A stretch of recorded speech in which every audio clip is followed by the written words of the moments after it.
Kita akan dengarkan firman Tuhan. Sebelumnya kita akan berdoa terlebih dahulu. Bapa kami di dalam surga, segala puji syukur kami naikkan ke hadirat-Mu Tuhan. Kami mengucapkan terima kasih siang ini kami boleh kembali beribadah kepadamu di CMC Cabai Rawit di Kota Bandung. Seberapa orang kami yang hadir di rumah-Mu ini Bapa, yang mengikuti juga di tempat masing-masing lewat Zoom maupun secara langsung di Facebook, hamba berdoa, berkati kami semua Tuhan. Yang menyampaikan firman-Mu, Engkau pakai lidah bibirmu, lidah bibir hamba ini Bapa. Biar apa yang hamba sampaikan semua bagi hormat dan kemuliaan nama Tuhan Yesus saja. Yang mendengarkannya Tuhan berkati, urapi mereka, buka hati mereka, agar firman-Mu masuk menjadi berkat dalam hidup mereka. Kami tidak mau Tuhan ibadah kami menjadi ibadah yang biasa-biasa saja, apalagi menjadi ibadah yang percuma. Kami mau ibadah kami ini menjadi ibadah yang menyenangkan hati Tuhan. Terima kasih Bapa. Dalam nama Yesus kami berdoa. Haleluya. Amin. Puji Tuhan, hari ini 1 Mei 2022. Hari libur nasional, tapi sekaligus juga hari Minggu. Kita kembali beribadah di minggu pertama. Nanti kita akan mengadakan perjamuan kudus. Dan sebelum itu kita akan dengarkan satu kesaksian nanti ya. Setelah saya sampaikan firman Tuhan. Firman Tuhan kali ini tidak akan panjang, cukup pendek karena kita berbagi untuk acara kesaksian maupun acara perjamuan kudus. Topik yang akan saya bawakan khotbah hari ini adalah berhasil dan beruntung. Saya seringkali berdoa, khususnya dalam doa berkat, saya berdoa seperti ini. Apa saja yang kita lakukan, Tuhan buat menjadi berhasil dan beruntung. Itu yang sering saya doakan. Saya ambil dari Kitab Yosua, pasal 1, ayatnya yang ke-8. Mari kita baca bersama-sama. Yosua, pasal 1, ayatnya yang ke-8. Ambil Alkitab saudara, mari kita buka dan kita baca bersama-sama. Yosua, pasal 1, ayat 8.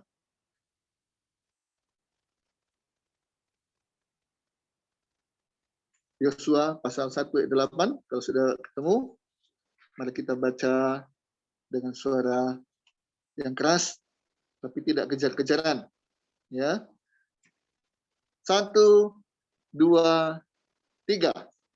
Janganlah engkau lupa memperkatakan kitab Taurat ini, tetapi renungkanlah itu siang dan malam, supaya engkau bertindak hati-hati sesuai dengan segala yang tertulis di dalamnya. Sebab dengan demikian perjalananmu akan berhasil dan engkau akan beruntung. Amin. Amin. Puji Tuhan. Yuk kita buka. Yosua pasal 1 ayat 8. Saya kalau bertanya kepada siapa saja pun, apakah kamu ingin menjadi orang berhasil? Saya sangat yakin. Jawabannya apa? Mau. Siapapun manusia di dunia ini pasti mau menjadi orang berhasil. Wajar. Yang tidak wajar adalah saya tidak mau menjadi orang berhasil. Nah, itu yang tidak wajar. Ingin menjadi orang berhasil, wajar. Kita pun di tempat ini, yang ada di rumah, di mana saja berada, mengikuti ibadah ini lewat online. Pasti ingin berhasil juga. Cuma, banyak orang yang menafsirkan, mengartikan kata berhasil, dipersempit hanya berarti kaya. Ukuran keberhasilan dipersempit menjadi orang kaya. Saya mau katakan ini keliru. Berhasil bagian dari keberhasilan adalah bisa menjadi orang kaya, tapi bukan berarti tolok ukur keberhasilan harus kaya. Tidak. Jadi mari kita punya pemikiran yang benar dulu tentang keberhasilan. Tidak identik dengan kaya. Orang berhasil, salah satu contohnya memang orang kaya, tapi tidak berarti semua orang kaya adalah orang berhasil. Tidak. Ada orang kaya seketika, setelah itu masuk penjara. Ada nggak? Ada. Ada orang kaya sekali, tapi sakit-sakitan. Ada nggak? Kalau disuruh dia pilih, mau sembuh atau mau uang, maka dia akan pilih apa? Sembuh.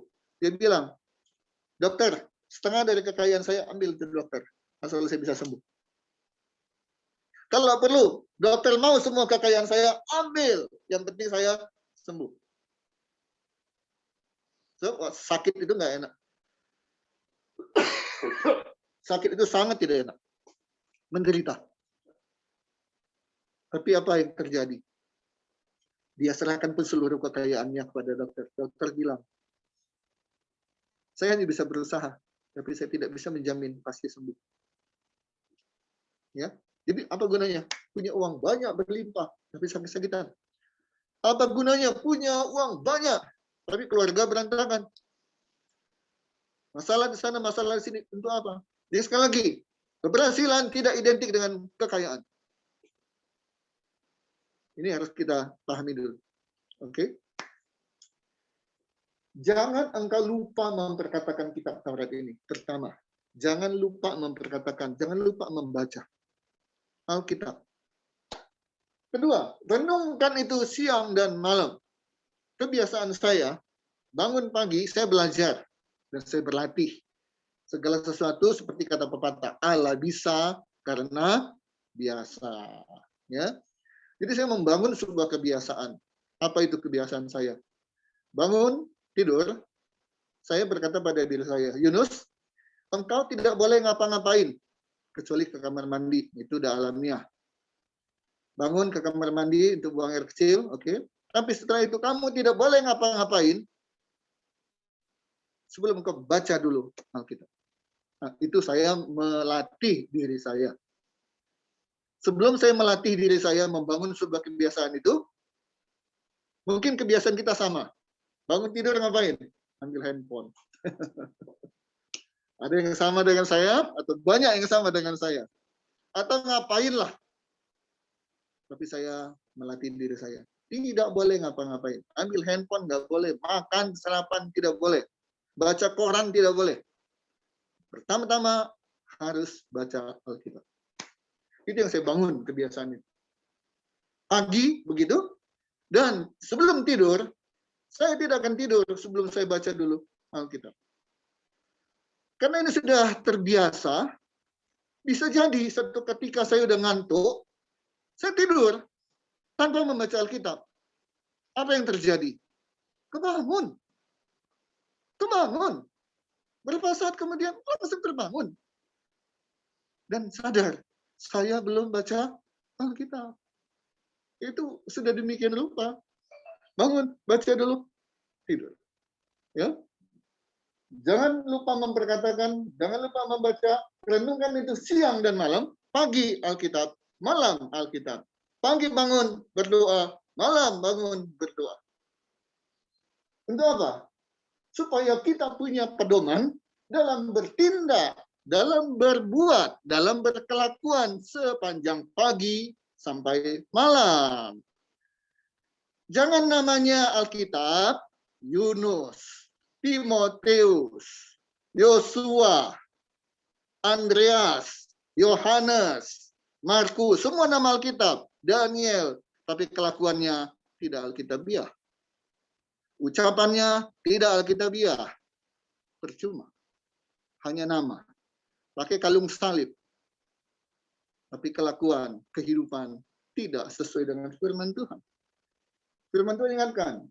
Berkatakan, renungkan, supaya engkau bertindak hati-hati. Bertindak sesuai dengan yang tertulis di sini. Untuk apa? Sebab dengan demikian, perjalanan hidup kita akan berhasil dan beruntung. Puji Tuhan. Mari kita buka selanjutnya. Apa itu berhasil? Berhasil, tadi saya katakan bukan menjadi kaya. Itu hanya salah satu contoh. Tapi yang penting, tercapai apa yang diinginkan. Itu yang namanya berhasil. Punya cita-cita sebuah warung, memiliki sebuah warung, walaupun kecil. Dari yang tidak punya apa-apa, akhirnya sedikit demi sedikit mengumpulkan uang dan kemudian jadilah sebuah warung yang kecil. Itu namanya berhasil. Bukan harus punya supermarket dulu, apalagi supermarketnya 10, 20 baru berhasil. Tidak. Apa saja yang kita inginkan dan itu tercapai, itu namanya berhasil. Dan karena itulah, jangan perkecil keberhasilan itu. Sehingga kita jadi lupa, jadi malas untuk mengucapkan syukur. Tunggu nanti kalau udah berhasil besar, baru saya datang kepada Tuhan, mengucap syukur, bikin ucapan syukur. Kalau perlu di gedung yang mewah, tanda saya mengucap syukur. Nggak pernah kejadian. Udah segini, belum. Udah segitu, belum. Nanti. Padahal Tuhan sudah melakukan banyak hal untuk kebaikan kita. Apa saja yang kita inginkan itu berhasil, kita syukur untuk itu.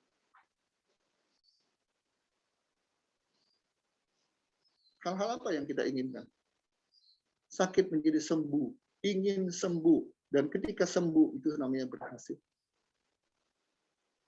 Apa saja yang kita inginkan berhasil, tercapai, itu namanya berhasil. Oke, lanjut. Bagaimana caranya agar bisa menjadi berhasil, tercapai apa yang kita inginkan? Caranya ada dua. Bisa lewat diri sendiri. Apa yang kita inginkan, kita capai lewat diri sendiri. Dengan cara apa? Satu, kerja keras. Itu usaha. Lewat diri kita. Jangan mau mencapai sesuatu, tapi kita hanya tiduran, ongkang kaki. Nggak akan ada yang bisa kita capai. Apa itu? Yang paling kecil pun nggak akan bisa kita capai. Kalau kita nggak ngapa-ngapain, malas-malasan, tiduran aja, berharap sesuatu terjadi, nonsen. Bisa kita capai lewat diri sendiri. Usaha, bekerja keras, belajar, minta tolong, buka mulut ini, bertanya, dan sebagainya. Itu usaha, bagian dari diri kita. Jangan diam, apalagi jangan bermalas-malasan. Berhasil bisa lewat diri sendiri. Maka tidak heran, orang tidak percaya Tuhan bisa berhasil nggak? Bisa.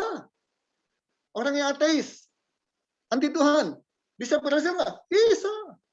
Karena dirinya berusaha. Tapi ada cara kedua, yaitu lewat Tuhan. Mungkin usaha kita belum maksimal, karena pengetahuan kita belum juga maksimal. Kemampuan kita belum maksimal. Tapi hati kita maksimal dengan mengatakan, Tuhan, tolong saya. Usaha diri sendiri sudah, tapi memang belum maksimal. Harusnya itu nggak akan mencapai hasil seperti yang kita inginkan. Tapi karena melibatkan Tuhan, yang belum maksimal tadi, hasilnya bisa maksimal. Karena ada peranan Tuhan. Loh, kok bisa gitu? Enak dong. Ya, suka-sukanya Tuhan dong. Betul nggak? Masa dia usahanya belum maksimal, kemampuannya belum maksimal, tapi kenapa hasilnya maksimal? Karena dia melibatkan Tuhan. Itu dia bedanya. Tuhan lihat hati. Tuhan tahu. Memang dia belum banyak pengetahuannya. Dia memang belum banyak pengalamannya. Dia belum banyak rekanan-rekanannya. Tapi dia banyak dekat dengan Tuhan. Dia libatkan Tuhan. Dia bilang, Tuhan, aku tahu diri. Dibanding orang lain, aku kurang pintar. Dibanding orang lain, aku kurang pengalaman. Dan sebagainya. Tapi Tuhan, tolonglah. Tuhan tolong. Terjadi. Berhasil. Jadi dua cara untuk bisa berhasil. Satu, bisa lewat diri sendiri. Jangan malas. Harus berusaha. Bangun harus pagi. Ya, kerja lebih keras. Jangan gengsi-gengsi. Jangan pilih-pilih. Libatkan Tuhan. Dua cara ini bisa bikin kita berhasil. Oke, lanjut. Bagaimana dengan beruntung? Nah, apakah sama berhasil dengan beruntung? Ada samanya, ada serupanya, tapi ada bedanya. Ada bedanya. Orang beruntung pasti berhasil, tapi orang berhasil belum tentu beruntung. Tadi contoh ya, berhasil. Kita mengusahakan, bekerja keras, minta pertolongan Tuhan, berhasil. Tapi kalau beruntung, ini berbeda. Apa itu beruntung? Beruntung adalah terjadi sesuatu ini di luar kemampuan manusia ini. Itu yang namanya beruntung.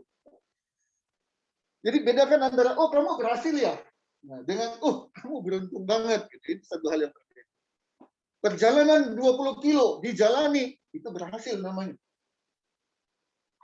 Tapi udah capek, udah menyerah, udah nggak sanggup lagi menjalani sampai 20 kilo, tiba-tiba lewat kendaraan, mau kemana, mau ke sana. Terus bagaimana? Udah lemas, udah nggak kuat, udahlah nggak sampai, ya udahlah apa boleh buat. Oh jangan begitu, naik ikut kendaraan saya. Oh itu namanya beruntung.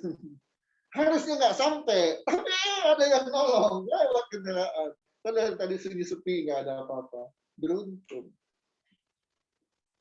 Apalagi ikut undian. Siapa bisa jamin kita adalah pemenangnya? Mana ada yang bisa jamin?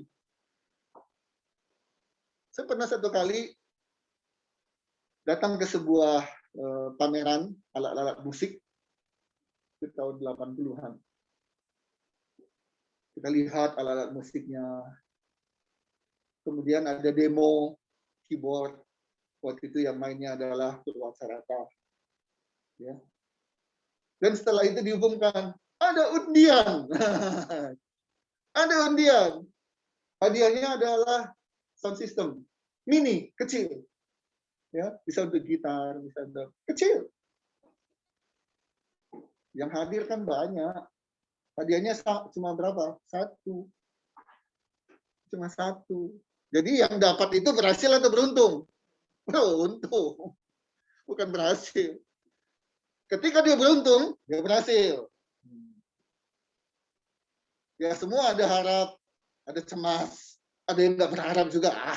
Namanya undian. Kecil kemungkinan lah saya yang dapat. Ada macam-macam. Dan ketika dibuka undian itu, nomornya ternyata tepat dengan nomor yang saya pegang. Dikatakankah saya berhasil? Tidak. Saya nggak punya usaha apa-apa. Cuma nonton aja, dengerin ya, apa sih? Oh ternyata nomornya persis seperti nomor saya. Maka saya mengatakan, saya beruntung. Beruntung, itu menang undian. Apa lagi? Beruntung, selamat dari kecelakaan. Itu beruntung namanya.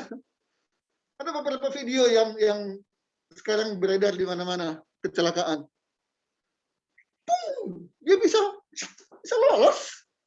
Itu di luar akal pikiran manusia itu.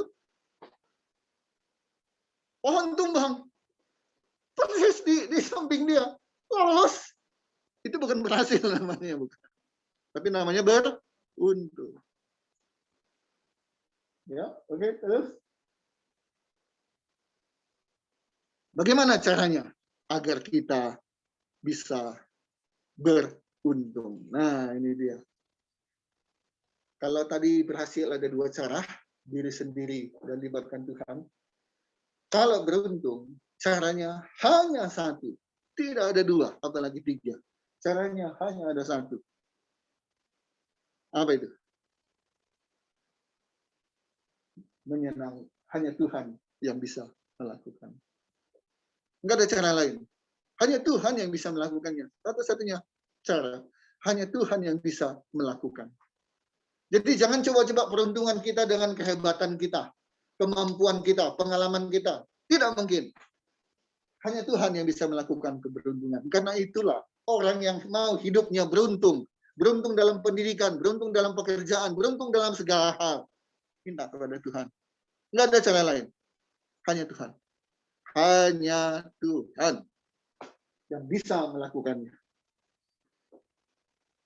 Bagaimana supaya kita bisa beruntung? Bagaimana caranya agar kita bisa beruntung? Yeremia 32 ayat 42. Yuk, kita baca. Yeremia 32 ayat yang 42.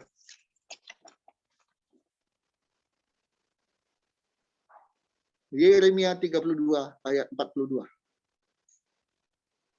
Sebab beginilah firman Tuhan, seperti aku mendatangkan kepada bangsa ini segenap malapetaka yang hebat ini, Tuhan sanggup membuat dan mengirimkan malapetaka.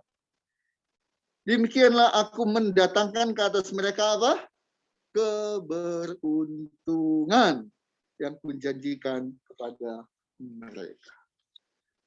Tuhan sanggup membuat malapetaka, tapi juga Tuhan sanggup membuat keberuntungan. Artinya, keberuntungan itu datang dari siapa? Datang dari Tuhan. Sadarlah, saudara-saudara kekasih dalam Kristus, pahamilah, yakinlah, keberuntungan hanya bisa dilakukan oleh Tuhan saja. Nggak ada manusia yang bisa bikin keberuntungan. Tidak ada. Kalau ada yang ngaku-ngaku bisa bikin keberuntungan, namanya orang pintar, maka pastikan yang datang itu adalah orang bodoh. Hanya orang bodoh yang bisa datang kepada orang pintar. Ya, jadi jangan mau dibohongi, ditipu orang-orang pintar ngaku-ngaku bisa membawa keberuntungan. No, hanya Tuhan yang bisa membawa keberuntungan. Aku mendatangkan ke atas mereka keberuntungan. Hanya Tuhan yang sanggup membawa dan memberikan keberuntungan. Lanjut. Sedikit lagi ya. Supaya kita beruntung, maka kita harus yuk menyenangkan hati Tuhan. Udah, itu aja lah. Simple hidup ini. Nggak susah-susah, nggak ribet-ribet. Ya, nggak ribet-ribet. Senangkan hati Tuhan, maka Tuhan tahu bagaimana caranya menyenangkan hati kita. Bagaimana kita menyenangkan hati Tuhan? Intimlah dengan Tuhan. Kalau diikuti khotbah saya dari bulan Oktober sampai ke sekarang, 6 bulan CMC Cabai Rawit, nggak jauh-jauh itu lagi yang saya ulang-ulang. Itu lagi yang saya ulang-ulang. Kenapa? Karena itu yang penting, bukan untuk kita ketahui, tapi kita lakukan. Kita praktekkan. Jadi kalau belum, ingatkan lagi. Sebab manusia itu tempatnya apa? Lupa. Tempatnya malas. Ya, harus terus diingatkan. Berulang-ulang. Intim dengan Tuhan. Udah nggak ada lagi. Nggak ada lagi rahasia keberhasilan, apalagi rahasia keuntungan. Kecuali intim dengan Tuhan. Semuanya selesai. Kalau kita intim dengan Tuhan. Lanjut. Lakukan firman-Nya. Praktekkan firman-Nya, lakukan firman-Nya. Jangan ntar sok, nanti lakukan firman-Nya. Lanjut. Jauhi larangannya, selesai. Baca firman Tuhan, berdoa. Lakukan firman-Nya. Jangan lakukan apa yang dilarang. Udah. Ya.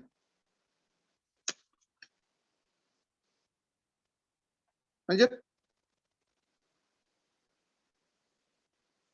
Habis. Doa dan Alkitab. Berdoa, baca Alkitab. Berdoa, baca Alkitab. Berdoa, baca Alkitab. Jadi, menyenangkan hati Tuhan dengan Tuhan. Kemanapun pergi, kita selalu terpaut dengan Tuhan. Di kendaraan bisa berdoa. Di tempat pekerjaan bisa doa. Lagi makan bisa berdoa. Lagi ngapain pun tetap ingat Tuhan. Maka Tuhan akan ingat kita. Lakukan firman-Nya, jauhi larangannya, dan berdoa, baca Alkitab. Berdoa, baca Alkitab. Hanya itu. Maka keberhasilan dan terutama keberuntungan mendatangi kita. Jangan cari ke sana, cari ke sini, cari ke situ. Udah lagu ya, lagu lama. Ke gunung tinggi ku naik mencari damai. Ke lembah curam ku turun mencari damai. Tapi akhirnya damai tiada ku dapati juga. Keberuntungan mau cari ke sana, cari ke sini, cari ke situ. No. Cari dari Tuhan. Karena hanya Tuhan yang sanggup memberikan keberuntungan. Haleluya. Kita akan dengarkan kesaksian Ibu Hana akan bersaksi hari ini. Praktek keberhasilan dan keberuntungan. Bagaimana cara dia bisa berhasil atau cara dia memperoleh keberuntungan yang dari Tuhan, kita dengarkan. Ya, jadi berkat bagi kita semua. Silakan.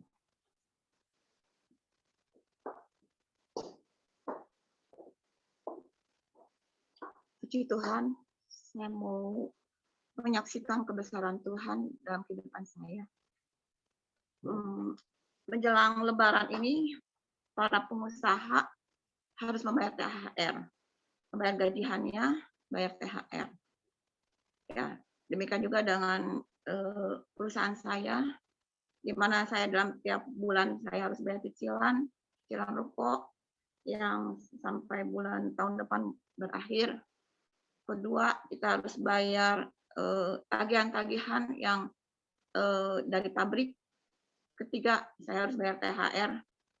Keempat, di mana staf saya bilang, Bu, si A mau kasbon, si B mau kasbon. Saya hitung-hitung, ini hampir semuanya pada kasbon. Saya hitung-hitung harus berapa nih saya ngeluarin uang dalam bulan ini. Nah, saya nggak tahu lah, nggak kepikir dari mana itu uangnya. Saya nggak tahu. Terus saya berdoa kepada Tuhan. Kebiasaan saya kalau berdoa mengucapkan kata-kata yang terpetik kepada Tuhan. Saya bilang gini, Allahku akan memenuhi segala kebutuhanku menurut kejayaan dan kemuliaannya. Saya katakan itu. Saya percaya bagi Allah tidak ada perkara mustahil. Orang berharap pada Tuhan tidak pernah kau kecewakan. Orang yang menanti-nantikan Tuhan mendapatkan kekuatan yang baru. Orang yang berseru-seru kepada Tuhan, maka pintu akan dibukakan. Saya ucapkan itu dari dulu ketika Harapan Jaya dalam masa goncang, sampai saat ini ketika saya berdoa selalu mengucapkan kata-kata itu. Tuhan, ketika saya masuk kantor, saya baca-baca, saya lihat-lihat pelanggan-pelanggan, ada yang langgan-langgan masuk. Tiba-tiba ibu datang. Bu, masih ingat saya? Oh, ingat, saya bilang. Oh, ibu ini, kata saya. Oh, iya, betul. Saya ada proyek di Soreang, Bu, proyek masjid. Apakah bisa diukur? Oh, saya bilang, boleh, bisa, Bu. Besok saya akan ukur. Tuhan, besoknya saya ukur. Saya hitung. Akhirnya kesepakatan deal. Oh, Bu, saya mau DP aja. Tanda jadi. Ya, Tuhan. Dia masuk ke rekening saya. Nah, kemudian, ini bisa bayar nih buat pembelian barang. Saya bayar ke Jakarta. Tuhan, tiba-tiba ada lagi, masuk lagi, ya pekerjaan udah selesai. Saya bayar untuk ruko. Ruko sudah selesai. Sama pembayaran ke Jakarta sudah selesai. Nah, tiba-tiba ada customer mau order kaca temper. Wah, saya hitung lagi. Ya, akhirnya deal juga. Saya hitung lagi dengan keuntungan sekian. Puji Tuhan, saya hitung ini, saya bisa buat THR, buat bayar ke anak-anak THR. Begitu saya proses selesai, bayar di muka, wah, saya sisihkan lagi buat THR. Puji Tuhan, Tuhan tolong. Terus berlanjut. Nah, akhirnya sampai kemarin ini, saya harus bayar anak-anak kasbon. Banyak juga yang kasbon, hampir semua nih kasbon. Tuhan ya, akhirnya Tuhan tolong semua biaya-biaya sampai anak-anak kasbon semua. Saya nggak kasbon A, saya nggak ngurangin. Kasbon B, saya nggak ngurangin. Saya bayarin semuanya. Puji Tuhan, di semua karena kebaikan Tuhan.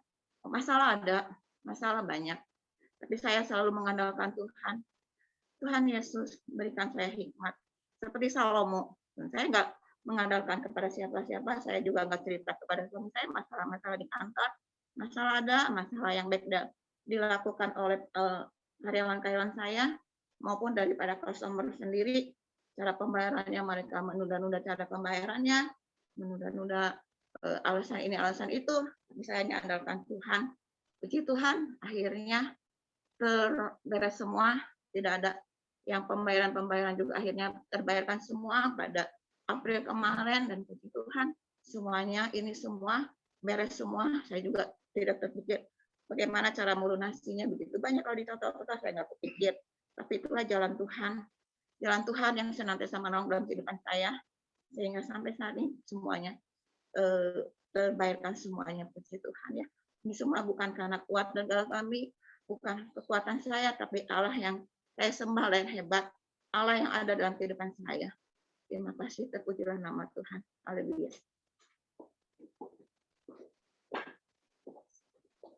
Bukan dengan kuat dan bukan karena gagah, ya, tapi semua hanya oleh karena kemurahan Tuhan. Ada satu hal yang mungkin Ibu Hana lupa untuk menyampaikannya kepada kita. Secara umum dia bilang bukan karena kuat dia, bukan karena hebatnya dia, tapi karena Tuhan. Oke. Tapi ada satu hal yang Ibu Hana lupa. Saya tahu kenapa. Bang, dia istri saya gitu ya. Tidur sama. Satu rumah yang sama, jadi saya tahu. Apa itu? Ibu Hana tiap hari bangun jam berapa? Jam 4. Paling lama 4:30. Setiap hari. Saudara, kita bangun tiap hari jam berapa? Ibu Hana bangun setiap hari jam 4 pagi atau paling lama 4:30 pagi. Orang rajin-rajin amat, apa nggak bisa tidur kali? Jadi makanya bangunnya pagi-pagi, subuh-subuh. Mari kita tanya, Ibu Hana bangun jam 4 pagi atau paling lama 4:30 pagi, terus mau ngapain? Doa. Penyembahan. Itu yang dia lakukan.